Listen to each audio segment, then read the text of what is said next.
Hello বন্ধুরা, আজকে রান্না করব শিঙি মাছ পাতায় করে। একটু আলু দেব, একটা আলু দিয়েছি, পাতায় করে করব। এই যে কুমড়ো পাতা নিয়ে এসেছি, রসুন, কাঁচা লঙ্কা, এখানে হলুদ জিরা, মানে হলুদ জিরার গুঁড়ো, লঙ্কার গুঁড়ো আর লবণ আছে। আর এটা হচ্ছে রসুন, আর কিছু দেব না এর মধ্যে। এটা দিয়ে মাখবো।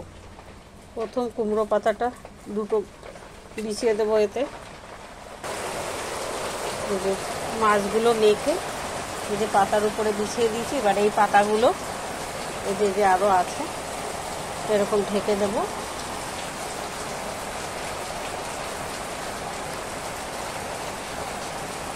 এবার এর উপর দিয়ে তেলটা দিয়ে দেবো।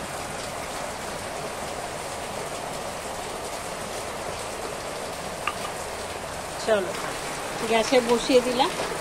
এবার এটাকে ঢাকা দিয়ে দেবো। একদম ঢেকে গেছে। চলো চলো, দেখো কি কালার হয়েছে, দেখেছো? আর পুরো তেলে হয়ে গেছে। সুপার হচ্ছে, গন্ধে মরমর করছে। তোমাদের তো আর দেখাতে পারছি না। চলো টাটা বন্ধুরা।